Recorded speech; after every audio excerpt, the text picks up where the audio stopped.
Okay,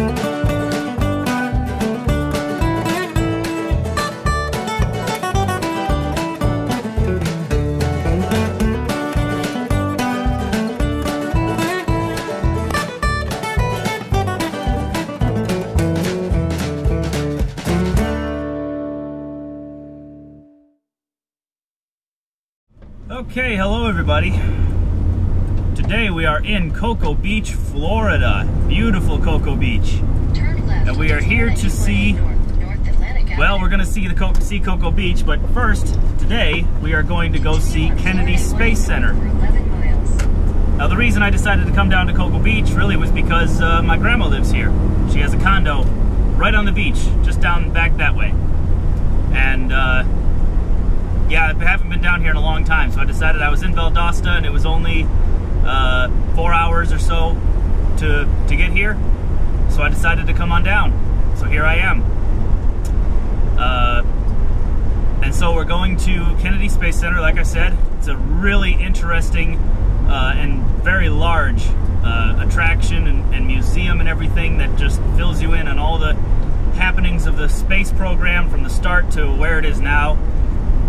Including in one of the buildings they have a giant Saturn V rocket lying on its side, and it's huge and really, really cool. So we're gonna go see that. It's gonna be really fun.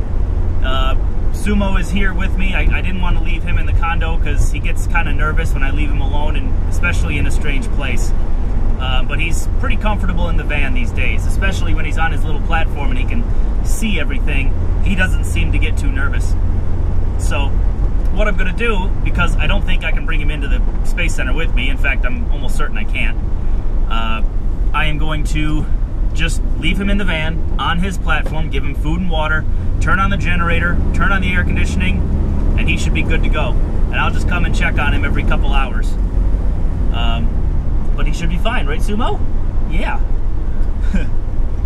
Also, tomorrow I have to drop the van off somewhere. There is a noticeable shimmy going on.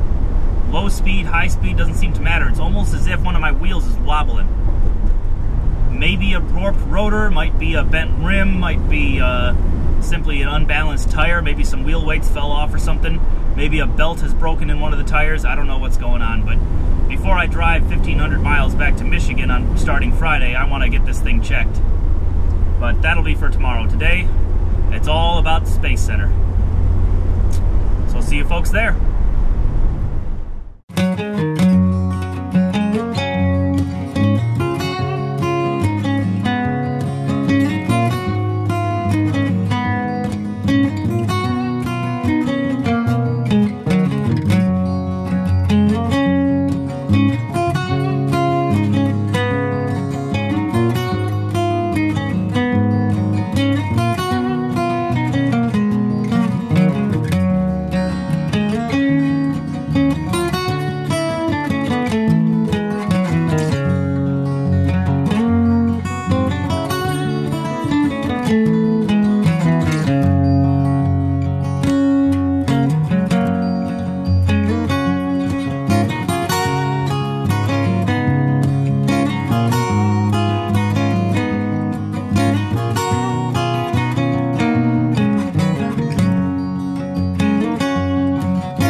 Okay, so once again, having a Class B came in handy. I was able to park in the car lot. Only got charged $10 versus $15 for an RV.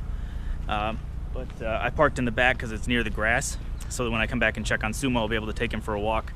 Left the generator on, left the air conditioning running. He's got food and water. He should be good to go.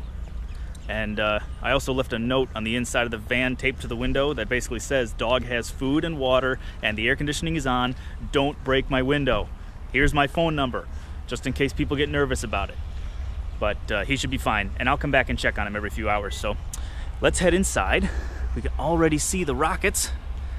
There's the shuttle boosters and fuel tank right there. This should be cool.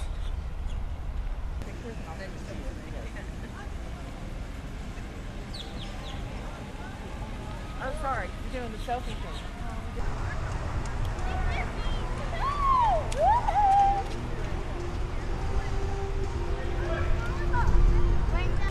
Okay, just got through security.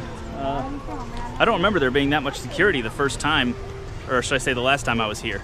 I've been here a few times, but it's been a long time, so I wanted to come back. I'm thinking I want to do the bus tour first, because that takes a while, so I want to get that done, and then I can come back here and explore a little more. That way I can keep checking on Sumo. Yeah, so I'm gonna go look for the bus tour. Facility contains 4 huge bays where the spacecraft were assembled using massive overhead bridge cranes for highly complex maneuvers. This crawler transporter would then lift back up that mobile launch platform with the rocket on top to deliver it all the way out to the launch pad.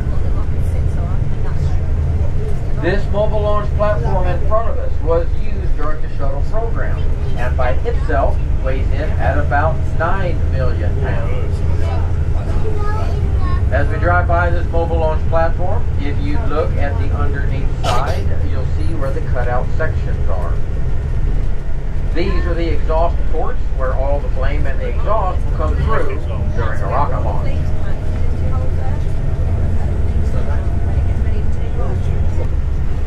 Now you're getting a really good look at that new mobile launcher for the SLS rocket.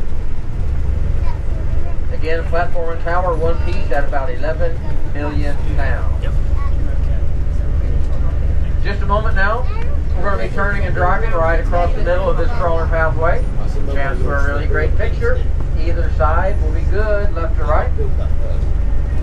As we do, now imagine the sun. Everyone to please silence your cell phones.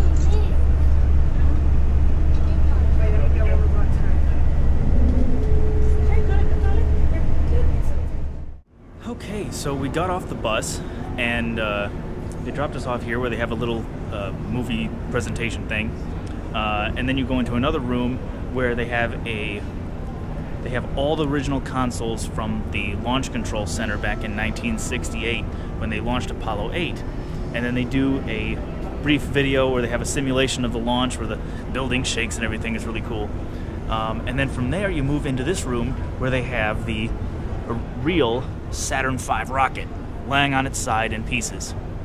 And this thing is absolutely massive.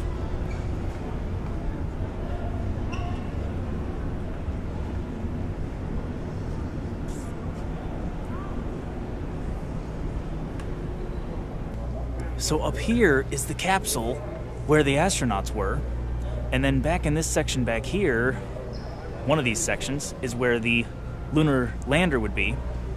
And so this is really all that actually went to the moon. All the rest of this was just to get them there. And you can't even see the end of this thing. That's how big it is. And everybody kind of wonders, you know, why do you need such a huge thing just to launch this little bit? Well, the reason is that you need a certain amount of fuel to get a certain amount of weight into space. And obviously you need to get it up to speed fast enough to punch past the gravitational pull of the Earth. The problem with that is that every time you add more fuel to go faster, you add more weight. So you have to add even more fuel to accommodate for that fuel you just added. And so it grows exponentially. The more fuel you add, the more weight you have, and the more weight you have, the more fuel you need, and it keeps growing and growing and growing, and the next thing you know, you've got this multi-story tall rocket to launch a tiny little capsule. The space launch technology is incredible. The fact that it is even possible is amazing. This thing cracks me up. What are you doing with a car on the moon? You've gone, what, 250,000 miles? Apparently that wasn't far enough. You gotta keep on going. Man's obsession with cars knows no bounds. Oh, it's got steel rims, steel wheels. I didn't know that. They're like a mesh sort of thing. That's actually interesting. I didn't know that. It's actually a lot smaller than I pictured it. The lunar lander, of course. Very cool. The thing would land on the Earth. You see that little rocket on its butt. It would land, and I think there'd only be 2 astronauts in it. The third one would stay up orbiting the moon. And then when they were done, the top half would separate and launch them back up to meet with the capsule, and this lower half would stay, and it's still there today just as it was 40, 50 years ago, whatever it's been. Okay, just got off the bus back here at the visitor center. Obviously there's a lot more to see, both during the tour and at the Saturn V Center, that I was not able to show you in this video. This place is huge, and I can't begin to show you everything. So I'm just trying to give you a taste of what this place is about, and you really got to come and see it to appreciate it, and I highly recommend it. It's completely worth it. So now I got to find my way back to check on Sumo. Hopefully the generator is still running, the air conditioning is still on. I have discovered that I do need to install cameras inside the van that I can check with my cell phone, because I got to worry about what if the generator shuts off for some reason and he's sitting in there with no air conditioning. So I got a little worried suddenly, so I'm gonna go back and check on him. It should be fine, but I want to be able to keep an eye on him remotely from now on. So that'll be a thing for next year, cameras in the van so I can keep an eye on things while I'm away.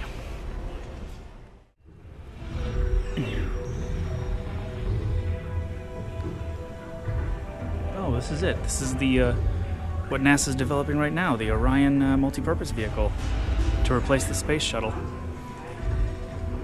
And like I said earlier, you know, this is a fuel tank. These are rocket boosters, solid rocket motors. And actually, I don't know if this is a fuel tank or not. I don't really know enough about this, but it's all to launch. There's the capsule right there, this little thing right there, and probably some equipment in here. But all this just to launch that little bit. Unbelievable. From what I understand, this is even bigger than the Saturn V. This will be the largest rocket ever built, once it's built. Okay, colors are weird, but this is the evolution of the rovers. Starting with this little one here, then moving on to this one. Actually, 2 of these. They had 2 of these. This was Spirit and Opportunity rovers. Were designed to last 92 days and ended up lasting 6 years. Spirit lasted 6 years, and Opportunity is still alive, at least when this was written. I don't know if this is still the case, but they lasted an incredible amount of time. And then this is the latest rover, I believe, Curiosity. Much bigger. You see the evolution, how big they are now. Because the bigger they are, the more terrain they can go over. This thing is like the size of a small car. Alright, I just got out of the IMAX theater. They have a presentation thing about past, you know, the space shuttle and what the future holds, and et cetera, et cetera. And it's very interesting, very inspirational. Obviously can't show it to you because it's all in 3D, so that wouldn't look very good on camera, but the next thing I want to go check out is the Space Shuttle Atlantis. The real space shuttle is here, and I want to go see it. At the building here where they have the Atlantis, they have these, I'm assuming they aren't the actual thing. I think they're mock-ups, but these are the solid rocket boosters and the fuel tank of the shuttle. And these things are absolutely massive. Let me give you a look here. Look at the size of them. Now, I don't pretend to be an expert, but from my understanding, these 2 boosters on the sides were filled with solid rocket fuel, and then this big orange thing is a fuel tank. It was filled with liquid fuel for the shuttle itself. And the solid rocket boosters would separate and fall into the ocean. I don't think they were reusable, or maybe they were reusable and the tank wasn't, or something like that. I don't recall which is which, but I remember in the early stages of the shuttle program, they discovered that they could save a tremendous amount of weight by not painting the tank. So that's actually not painted. Actually, this one might be, but the ones that actually went into space were not painted. That was just the color that they were, and I think that's the tank was not reusable because it stayed attached to the shuttle and went much higher. I don't think it came back down, it was in any shape to be reused, and I think that's why they weren't worried about painting it. So, I mean, think about how much weight could be saved by not putting any paint on that thing. How many hundreds of gallons of paint it would take to cover that thing. So, let's go inside and see the space shuttle.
Okay, I had to show you this. It's an Airstream. Probably the only motorhome they ever built. And it isn't really a motorhome. It's just the transport from the white room, as they called it, which is where they get the astronauts prepped for launch, and then they put them in here and drive them out to the pad. It's so cool looking. I would love to have this and actually turn it into an RV. Look how cool this thing is. I love this thing. Oh man, imagine what I could do with this.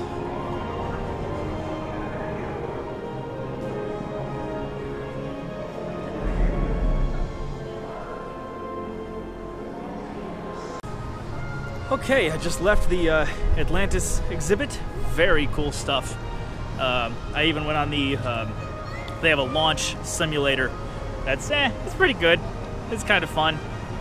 Don't go on it if you're prone to headaches. That thing bangs you around like crazy. So I have one more thing I want to see before I leave. It's the Heroes of NASA exhibit, or whatever it's called. So I'm going to go check that out, see what's there.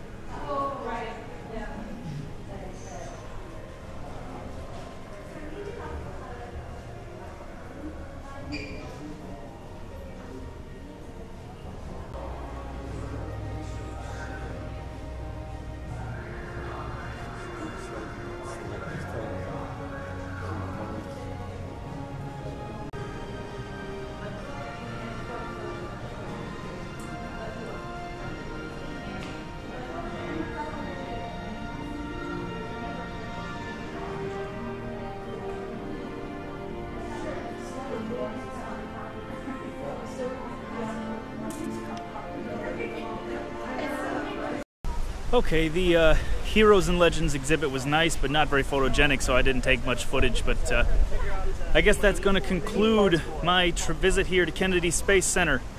And again, this place is massive, and I can only show you a very small portion of it in this short video. I really don't even know how long this video is going to be, but I've been here all day, so obviously I'm only showing you a small portion. Anyway, I highly recommend, if you're ever in the area, to come down and visit. It's well worth the day. And yeah, so I'm gonna go back and check on Sumo, and that'll be all for the day. Head back to the condo in Cocoa Beach. So I hope you all enjoyed the tour of Kennedy Space Center. Follow on Facebook, facebook.com/randommichigander. I'll see you next time.